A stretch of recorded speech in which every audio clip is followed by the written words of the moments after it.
Yes, a big hello and welcome to the Jock and Journo show. We're back for the first time in 3 years. By popular demand, something like that. I'm Jake Clark from the Herald Sun, and I am absolutely delighted to be joined by this man. I think he missed me. I'm pretty sure he missed me. It's the champ. I did.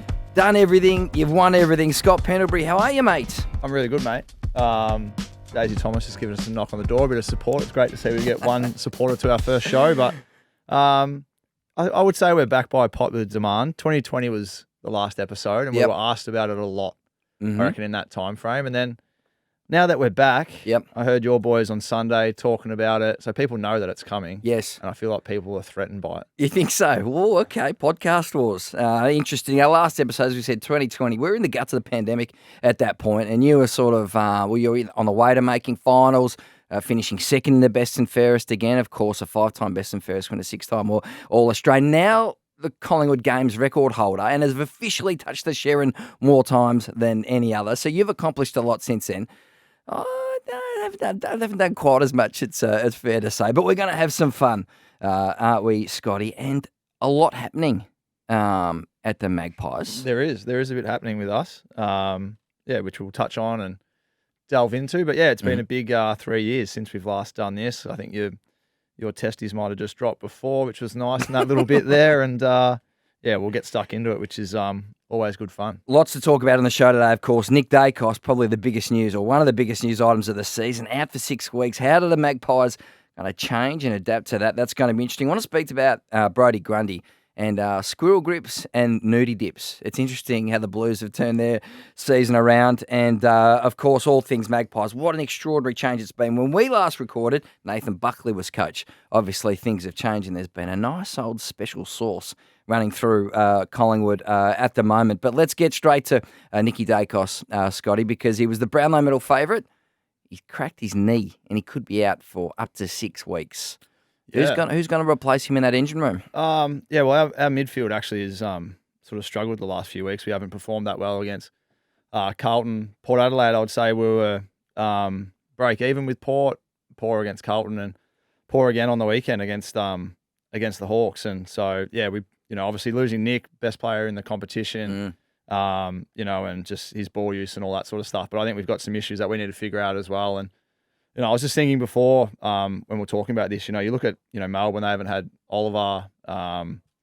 Who else is there? Brisbane lose Will Ashcroft. Port Adelaide have had their own injuries. So every side faces this. And I think more than anything, what it will do for us is just reinforce how we want to play. I think that's our biggest, concern going forward is just getting back to our brand, our DNA, which, we've hit a little bit of a lull. And I feel like for 18 or 24 months, we haven't really dealt with 2 losses on the trot, and knowing our group, we're very level-headed, we're calm, we'll get back to work and bring our football back to life on Friday against the Cats. So you're currently I think now you are the oldest player in the competition with Lance Franklin retiring or Shannon Hearn. I think you'll be the oldest player next year, still sort of selling the candy. It's going to be interesting when you do that next year as the league's official grandpa and you're still sucking them in with that little sidestep and shimmy that you do. But how do you get the run? Who's gonna take the nick? So I would have thought Geordie De Goey, then his role becomes amplified a little bit, but he needs a co-pilot there because we've seen Nick and his skill and his run and his polish, etc. Is it Jack Crisp? Is it Oleg Markov? How do you think that works? Yeah, well, I think the thing with Nick is he can play multiple positions for us. So we've got guys like John Noble, Markov through the back half that can bring that run. And I think like coaches and players, like you don't replace a Nick Daicos, you don't replace like a Clayton Oliver. What you do though is you try and find guys who can fill the role, provide the run. And we're not going to ask, Markov to become Nick Daicos or Nobes to become Nick Daicos. We're just come back to playing our role. And I think that's been the strength of Collingwood the last 2 years is our system, playing our role, doing our bit. We don't often have, too many star players, but we all just do our part. And at the end of the game, we've been on top more often than not since 2022. So that's what we'll have to bring. We're not going to, as I said, replace Nick, but we've got to be able to cover for him. And if everyone can lift 2 or 3% and get back to playing our brand of footy, which I think is our major concern, what's we'll off? Be fine. What's off then? Well, I think on the weekend losing centre bounce doesn't help. 6 and 6, you lose at 18-3. We've been an all right centre bounce side this year. Last year we were pretty bad, and then this year I think we've been more often than not we've been positive in there. So to lose 18-3 means we're playing the game in the back half a lot. And then Hawthorn's forwards were really dangerous. And so I think on the weekend that centre bounce stuff was really off. And I'd probably say that's an outlier for us, that we're generally pretty good in there and break even. So address that. And then I think we've just got to tighten up our team defence a little bit. I think people... You'd be loose. Well, I think Hawthorn just moved the ball too easy. They took 135 marks. So we need to tighten that aspect of our game up. And where we have been, I don't know if we still are, but the number one defence in the comp. So it's an area we pride ourselves on. That's just fallen away a little bit in the last couple of weeks. So I think there's two pretty clear areas for us to address and get back to that. And we'll be okay. Last one on this, how's Nick Daicos taken the news? I mean, he's been the best player in the competition for a large part of this season. He would be shattered. Yeah, I haven't seen him in person yet. I've only just spoken to him. I was pretty surprised when I texted him. I knew after the game that he was going to go get a scan with Murph and just asked him how he was feeling. And he said he's got that little hairline fracture, so he'll be out for 6 weeks. So disappointing, but he hasn't really had to deal with anything like this yet. He's had a pretty seamless run, come in and he's played every game to date. So it's a new challenge for him. But knowing Nick, super professional guy, he'll get to work on some things that he's probably got a little bit of time to work on now, and then hopefully we see him back early in the finals. Been an extraordinary season, because now you look at watching Carlton at the weekend in particular. They look like the form side of the competition alongside Melbourne, of course. So it's going to be an extraordinary run home, I think. This flag is anyone's. I know you guys have been the dominant team for a little while and looked like the side to beat. It could be anyone's. But speaking to Ed Cano after the game, they had the campfire down there, right? And they had not to piss up, but they had a bit of a session down there at his place down on the farm. They all got around the campfire and said some home truths. And he said that they also sort of stripped down and went for a bit of a nudie swim in his dam. A few ice baths. As a bit of a cleansing moment, get rid of the horrible first half of the season, energise themselves for the second half of the year. Done anything strange? We had my first year we had a mid-season trip to Airlie Beach, and I think I'd played like 2 games by this stage. I played Brisbane, Melbourne, then we had the bye, but we'd been going like win-loss for 6 weeks. Yep. We got up there and Bucks was skipper at the time, and be very serious. Yeah, but we were just having the big circle up sort of chat. It's like on a Friday night up in Airlie Beach, and what can we do better? Blah blah blah. And couple of beers. Well, we weren't having any, and then through to Ben Johnson, like, what do we think? Blah blah blah. And Benny Johnson, I think we just need to all relax and have a few beers together.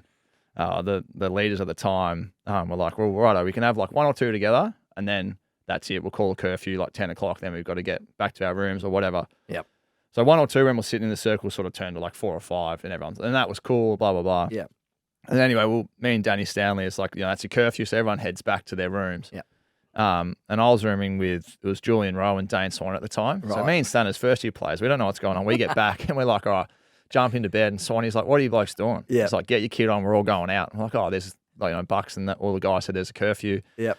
Like, there's no curfew, mate. We're going out. We get to the nightclub. 95% of the team's in the nightclub partying, drinking. So I don't know how we went after that, but that was my first, sort of kumbaya moment where we were all sitting around and had a few home truths. So that was one I look back fondly on. Who wasn't there?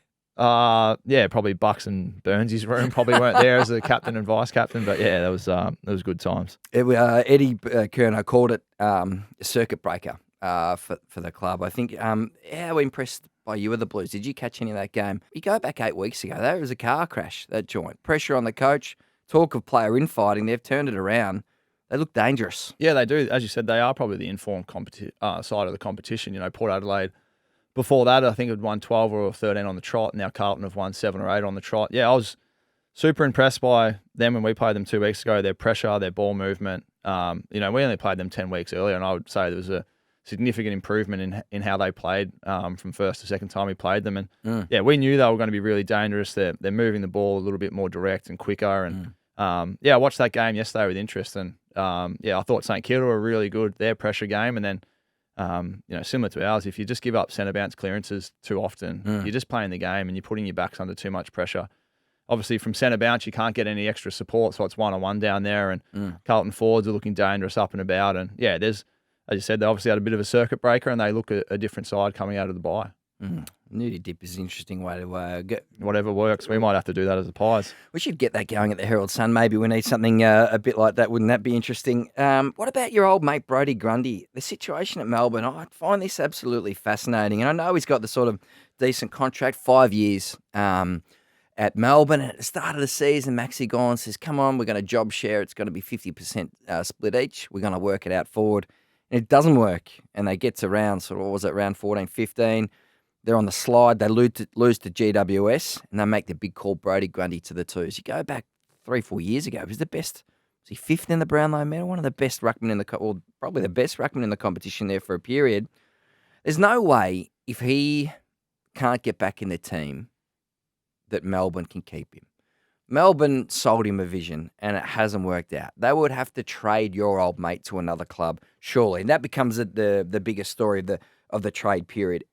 He can't stay there if he's only playing VFL. Do you think? Yeah, well, I think it comes back to, I don't think there's anything wrong with Melbourne trying it and experimenting with it in the off-season to bring him in. And I know when we played them early in the year, our guys found it extremely hard to play against both of them. You know, there's no respite when you've got Gawn and then Grundy comes in. But yeah, and then I think Petty went down for them on the weekend, so he might get an opportunity to play. It's just, and I feel like I said this years ago that contracts in footy don't mean much. You did anymore. So if a player, and this goes for anyone in the competition, I think if you're not playing AFL footy and that's your dream, you got to remember that you come into this system because you want to play AFL football. No one wants to play VFL, and Brodie's too good of a ruckman to be playing, in my opinion, VFL footy. And I know that's up to Melbourne with their mix and how it wants to work, and they've obviously got the best ruckman in the competition, so it's hard. But yeah, Brodie's a top 5 ruckman in the league. Yep. So it's up to him, I feel, if he wants to go get that opportunity. And I don't think anyone would begrudge him to wanting to go to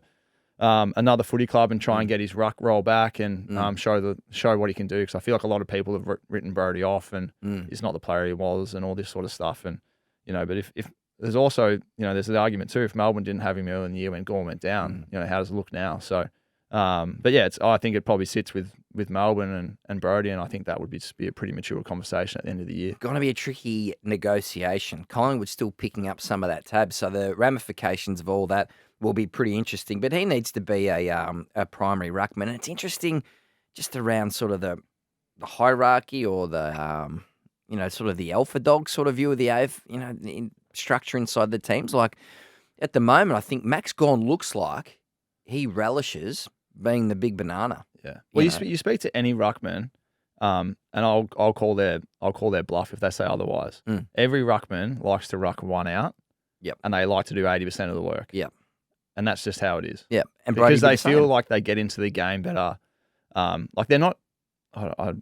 Can't recall anyone being like this explosive speed athlete in the ruck that needs burst through there. They love like their endurance athletes. They love just physically trying to grind their opponent down. Like think Shane Mumford. Yep.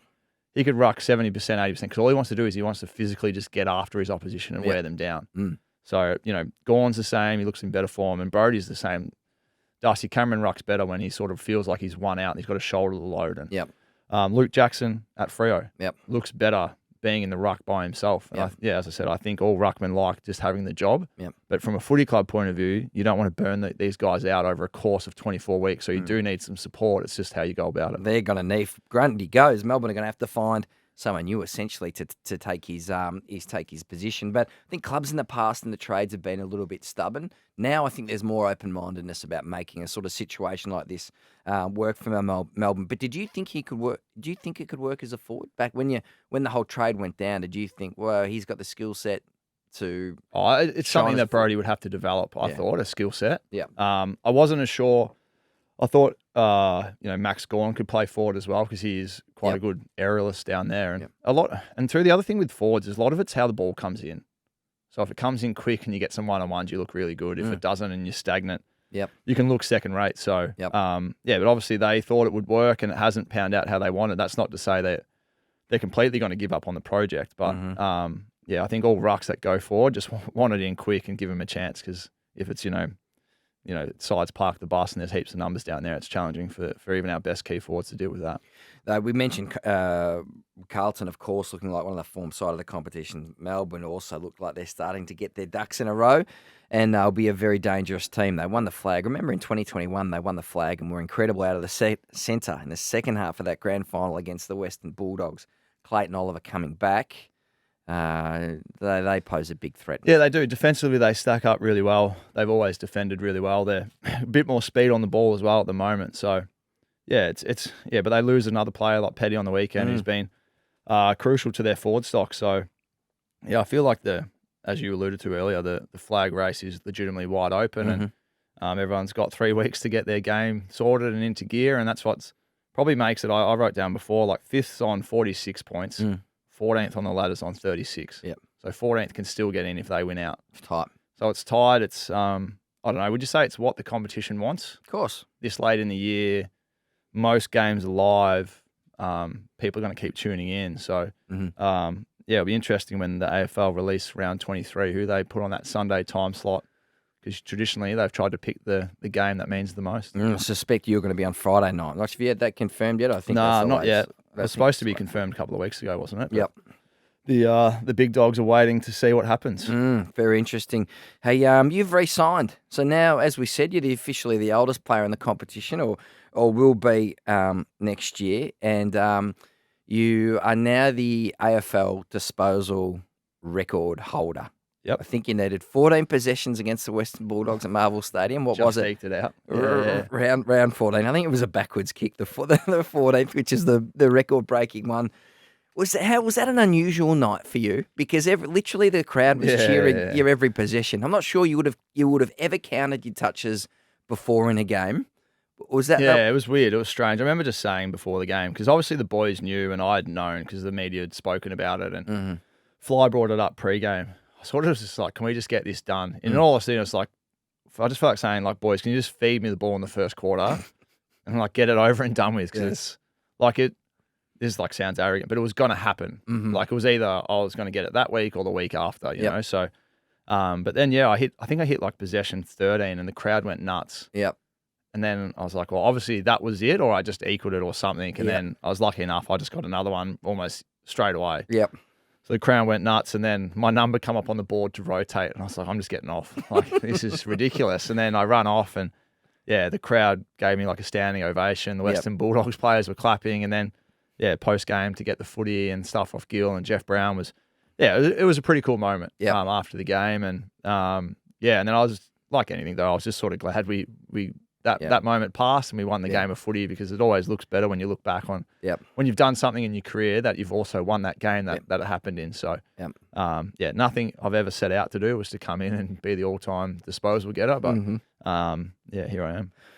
And the new deal, of course, so sign again for next year. What are you, 35? He'll be 36 next season. 36 in January. Officially the AFL's oldest player. Still going as good as ever, but I mean, I would imagine that the club culture at the moment, and you tell me, but that would have been a fair... Well, it just made it super quick and easy to do the deal. Like, I just Fly and Righty sort of called me in, said they're really keen if I am. I said, I've still got the hunger, still got the passion. Yep. They sort of, let's knock something out. Yep.